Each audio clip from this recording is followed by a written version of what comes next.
She's up there with rebounds, up there with steals. And she'll take the first three-pointer and knock it down and treat the fans to that. Breaking news here on SportsCenter, and a surprise to absolutely nobody. Caitlin Clark has been named WNBA Rookie of the Year, the #1 overall pick. Didn't only break rookie records in her first year in the W. In the aftermath of Caitlin Clark's historic rookie season, the Indiana Fever is undoubtedly seeking ways to maximize the star guard's talents while she is on her rookie scale contract after making a surprise playoff appearance in Clark's debut pro season. Indiana has to decide whether to maintain the roster that got to the postseason due whether to go for the jugular in 2025. The Indianas have come clear that their main goal this offseason will be to round out the roster around Caitlin Clark, Aaliyah Boston, and Kelsey Mitchell. The team is looking to build the foundation for a championship team, bringing in a more experienced head coach. In planning to resign Kelsey Mitchell, who is entering unrestricted free agency. Basketball is growing in popularity. This year's Big Ten championship game that aired right here on KREM 2 was actually the most watched women's basketball game on CBS in nearly 25 years. Millions of people are finally tuning in to see what all the hype is about. So amid the Las Vegas Aces' wobbling title defense and squads that are potentially, quote, aging out in Connecticut and New York, the Fever has a unique opportunity to attack free agency while harboring legitimate championship ambitions, and one of the franchise's top decision makers seems ready for the step up. Over 98% of you watch the videos without subscribing. It costs you nothing, but it makes a huge difference to us. So did you click the subscribe button? Great, thank you so much. Now back to the video. So the Indiana Fever, they have their sights set on the playoffs with 14 games left in the regular season. Ahead of the return after the break for the Olympics, the team is reporting record-breaking statistics. So here are the receipts the team posted on X Wednesday. The Fever, they lead the league in attendance for both home and away games. They've seen a nearly 265% increase on ticket prices from year to year, plus a nearly 1,200% increase in jersey sales.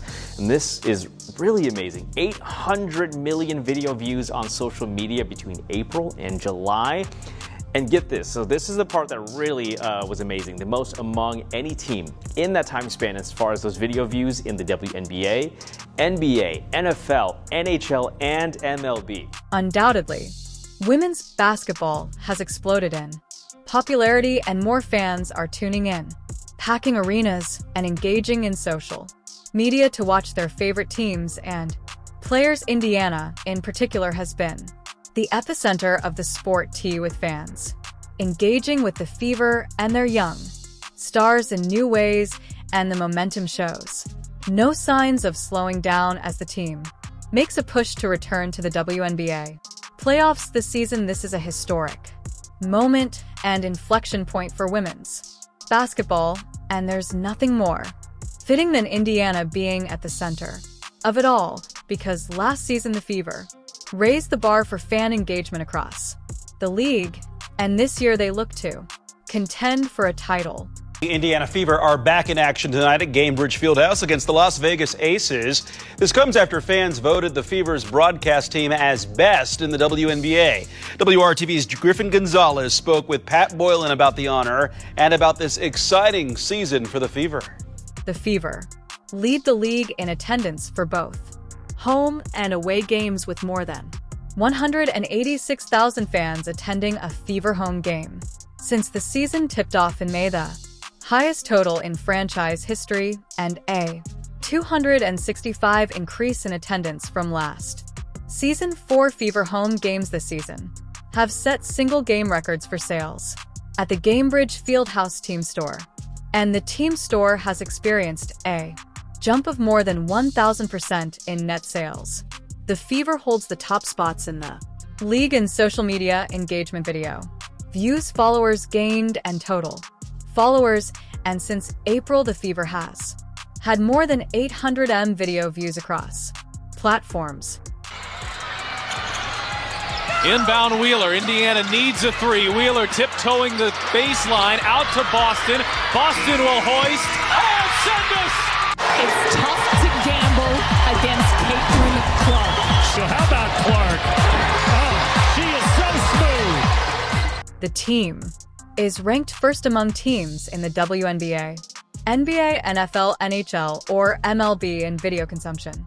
In that span, also the Fever lead the WNBA with 38 national TV games in 10 of the Fever game broadcasts so far this season have set network viewership records for WNBA games on ESPN, ION, CBS, and NBA TV, including the most viewed WNBA game in 23 years. Finally, the excitement translated to increased engagement on the part of the Fever's corporate partners as well. So far in 2024, the team has experienced a 225% increase in overall corporate partners and led the WNBA in that category coming off a breakout season. The Fever are currently competing to return to the WNBA playoffs after several historic draft classes have resulted in a roster full of UPenn coming stars. The Indiana Fever must prove they aren't just a one-hit wonder. To prove they are the real deal, they need to make crucial moves in the off-season.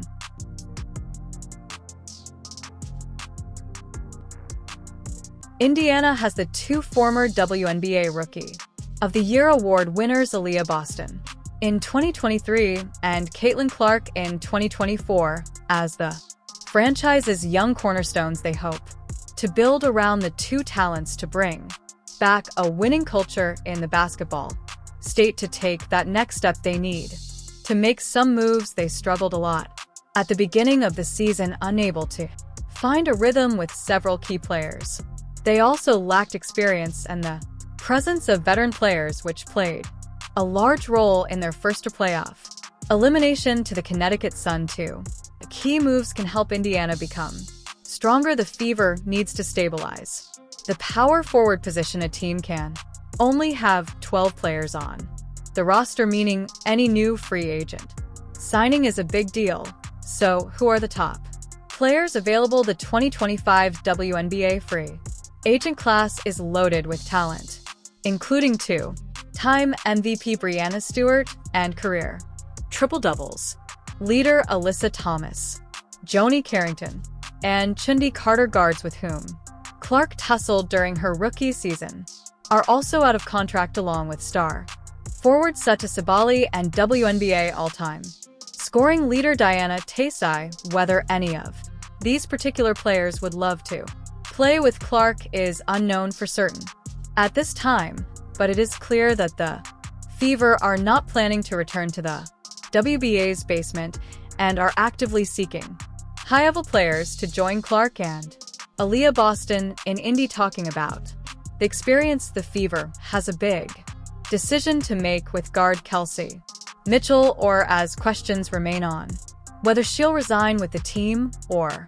not. Other teams might look towards luring her away, as she proved her offensive prowess in the second half of the season.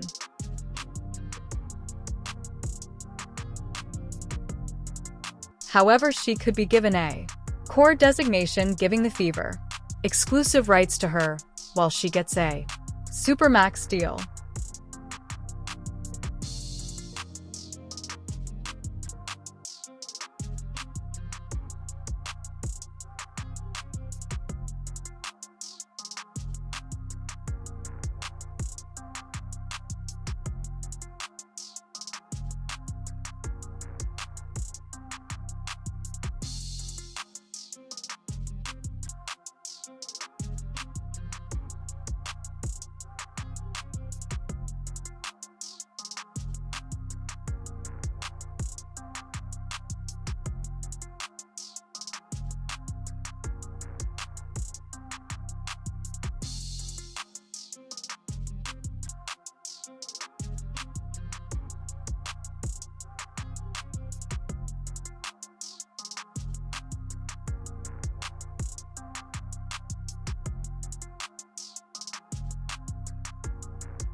Smith is the former second overall pick in the 2022 WNBA draft. The Fever have had a great deal of success in the draft in recent years. Smith at 2 in 2022, Boston at 1 in 2023, and, of course, Clark at 1 this past season. Smith is the perfect young forward for a team to build around, especially with Boston to complement her in the front court.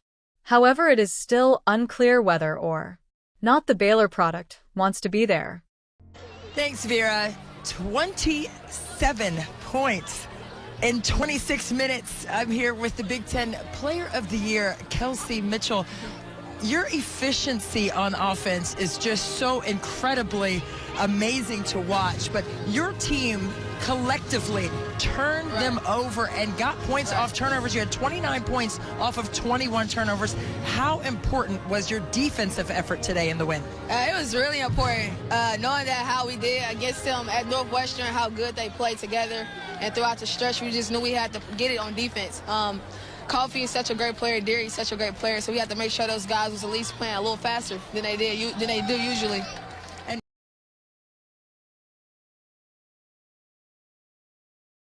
You can just kind of take me through where and how you think that negotiation is likely to go. Okay. Yeah. So, Kelsey, I'll start with Kelsey Mitchell. She was a player that was drafted in the last group that I was part of. So Pokey Chapman was our coach and GM. I went to see Kelsey play at USA Basketball in Santa Barbara at one of their workout camps, and I called Pokey and I said, I'm watching our draft pick right now. She's going to be a star, this player. She's going to be a dynamic guard for us for years to come. So, we wouldn't be where we are today without Kelsey Mitchell. The 24-year-old forward has been on a tear in China with the Zhang Golden Bulls coming off of her second straight 25-point performance. Most recently, Smith recorded a 25.10 rebound double-double on Christmas Day. What a way to spread that Christmas cheer. It is also worth noting that Smith has had issues with the Fever since the beginning of the season. In the first half, she liked to post that lauded her for being a walking double-double last year and criticized her head coach, Christie Sides, for not giving her enough time on the court and her performances. Trade rumors for Smith were on the rise. When she removed the team tag from her Instagram bio, there has been little to no progress in the NaLyssa Smith saga. For the past few weeks, Smith and the Fever have seemingly been at odds based on a series of actions taken by Smith on social media. Still, there has been no confirmation by either side about whether or not there is any truth to these rumors. The stretch in China is a great sign, though. If Smith and the Fever are truly at odds, this may be the incentive. Indiana needs to mend that bridge, so while they can lose Smith,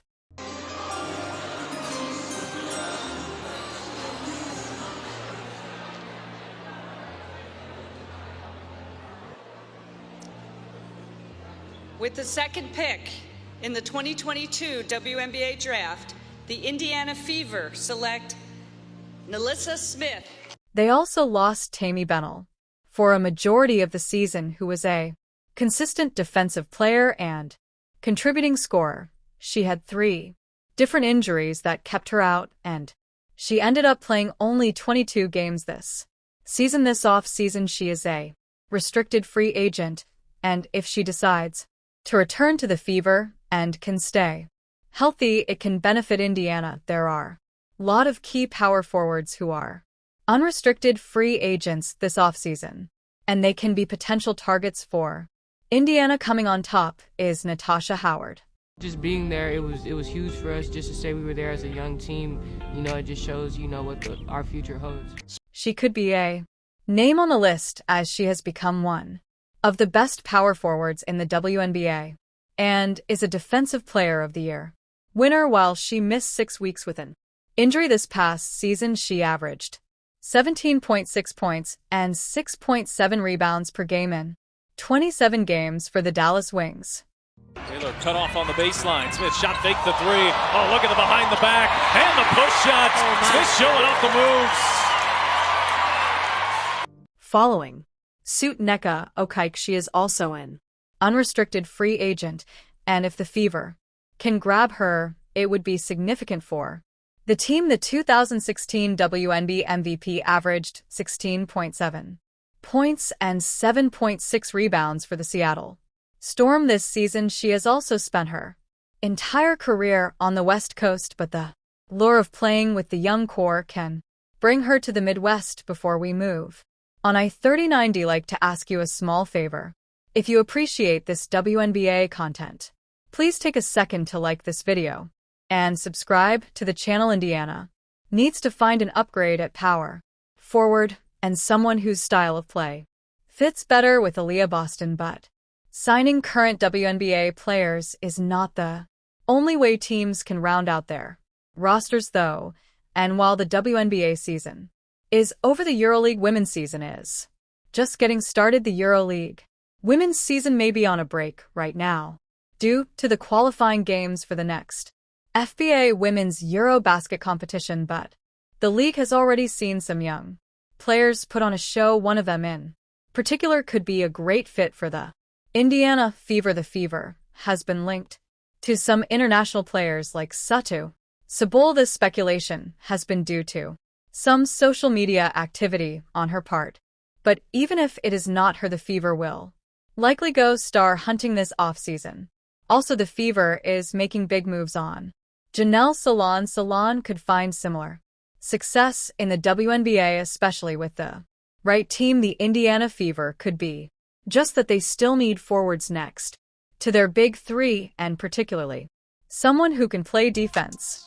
Janelle Salon is one of the young players currently making a name for herself with her EuroLeague play. Over 4 EuroLeague games so far, she is averaging 17.8 points on very efficient shooting, 6.8 rebounds, 2.8 assists, and 2 steals in her first season with the I am so excited to be part of the Golden State Valkyries. It's such an honor to have been picked in the draft, and I'm looking forward to starting to build something special with my new team and the fans. Italian club Beretta Famalicchio. The 23-year-old from France is no stranger in European basketball circles. She already played with the French U6, U7, and U20 national teams before going to the 2024 Paris Olympics. The Olympics, she played behind more veteran teammates, but with Beretta Famalicchio, she is one of the team's primary options on both ends of the floor. The Fever has a great need for a power forward, and Salon has a great size for a forward and a versatile arsenal. She 39's very good at offensive.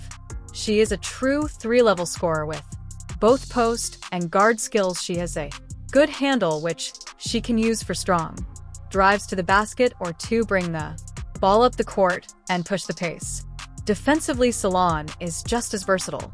Her combination of size, speed, athleticism, and IQ allows her to pretty much guard all 5 positions. Salon can guard and space the floor, which would allow her to easily fit on the court next to Caitlin Clark and Aaliyah Boston. Clark and Boston need space to work with, shooting 45.5% from 3 so far. Salon could provide just that, plus she is only 23 years old and would fit the Fever's timeline perfectly. If Salon continues to play like this, she'll have plenty of suitors in the WNBA, but the Fever could give her the option to play with a generational talent and a team that is looking to win. Another improvement the Fever needs is to add depth to the roster. This past season, former head coach Christy Sides was bringing 3 players off the bench each game. Fever starters played 35 or more minutes per game, and while Clark stated that she can run whenever is needed, she and every other starter are bound to run out of steam towards the end of the season. Once Indiana got into foul trouble, which happened a lot, it would become a big issue. And the one player who doesn't is Ariel Atkins, their rookie. Bird to Howard. First, the Fever should try to resign Erica Wheeler to bring a veteran perspective and a player who is consistently ready to come off the bench.